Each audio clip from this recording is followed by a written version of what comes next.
Hi, நான் Poland போகும்போது flight ட்ராவலில் ஒரு சம்பவம் நடந்துச்சு. அதை இன்றைக்கி சொல்கிறேன். ஃபர்ஸ்ட் டைம் ஃப்ளைட்டில் போகிறேன். எல்லாத்தையும் ரெடியாக எடுத்து வச்சுட்டு பாஸ்போர்ட்டு, போர்டிங் பாஸ்லாம் எல்லாமே ரெடியாக எடுத்து வச்சாச்சு. நாங்கள் வார்ஷா போகிறதுனால கனெக்டிங் ஃப்ளைட்டில் தான் போனோம். கனெக்டிங் ஃப்ளைட்னா Chennai to Dubai, Dubai to Warsaw. சென்னையிலேருந்து துபாய் போகிற ஃப்ளைட் வந்து லேட் ஆகிடுச்சு. 4 மணிக்கு வர வேண்டிய ஃப்ளைட்டு 5 மணிக்கு தான் வந்துச்சு. வெளியே 5 மணிக்கு ஃப்ளைட் அரைவ் ஆனோன்னா உள்ளே போய் ஏறி உட்காந்துட்டோம். ஃபர்ஸ்ட் டைம் ஃப்ளைட்டுக்குள்ளே இருக்கேன். அவ்வளோ சந்தோஷமாக இருந்தேன். அந்த சந்தோஷத்துலேயே தூங்கிட்டேன் வேறு. முழிச்சு பார்த்தா துபாய் ஏர்போர்ட்டு.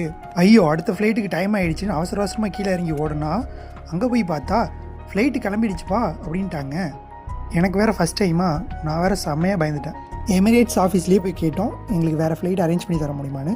அவங்க செக் பண்ணிட்டு சொல்கிறோம் அப்படின்னு சொன்னோன்னே கொஞ்ச நேரம் வெயிட் பண்ண வச்சாங்க. அதுக்கப்புறம் அவங்களே நாளைக்கு காலைல உங்களுக்கு ஃப்ளைட் இருக்குது, அதில் போயிடலாம் அப்படின்னு சொன்னாங்க.